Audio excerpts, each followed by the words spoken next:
ছাত্র জনতার গণ অভ্যুত্থানে শেখ হাসিনা সরকারের পতনের পর 5ই আগস্ট বিজয় মিছিলে যোগ দিতে গিয়ে গুলিবিদ্ধ হন অনেক শিশু কিশোর। তাদের অনেকেই এখনও শারীরিক ক্ষত নিয়ে কাতরাচ্ছেন বিভিন্ন হাসপাতালে। জুলাই অভ্যুত্থানে আহতদের অবস্থা নিয়ে বিভিন্ন হাসপাতাল ঘুরে লায়লা নওশনের ধারাবাহিক প্রতিবেদনের 7ম পর্ব আজ। ক্যামেরায় ছিলেন মামুনুর রশিদ।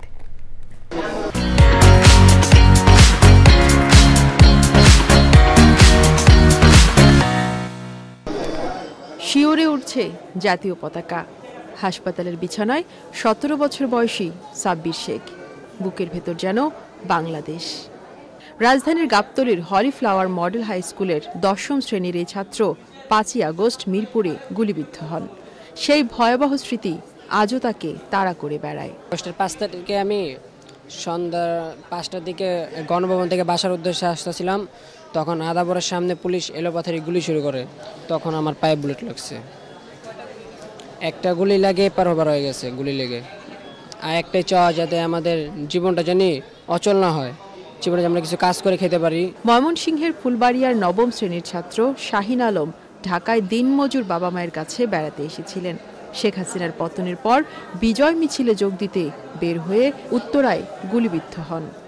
ছাত্ররা পুলিশের গাড়ির উপরে উঠে ওরা উঠার পরে নাচতে থাকে। পুলিশ হঠাৎ করে বাড়িয়ে গ্যাস মারে। গ্যাস লাগানোর কারণে যাইতে পারি নাই। পুলিশ বাড়িয়ে গুলি চালায়, তখন পায়ে গুলি লাগে।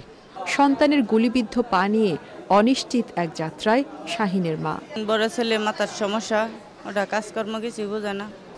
ওর আব্বাও আপনার রোড অ্যাক্সিডেন্টে ঠ্যাং ভাঙ্গা, ছোটটাও আবার এরকম আন্দোলনে যাই আপনার আহত হইল।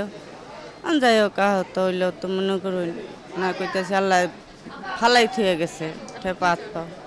মানে কি চামু আবার হনা সরকারে যা করে ট্রিটমেন্ট বালা মতো যাতে হয়, আর আমার পুত্রের পাওয়াটা যে পুরাপুরি সুস্থ এটাই আশা করি।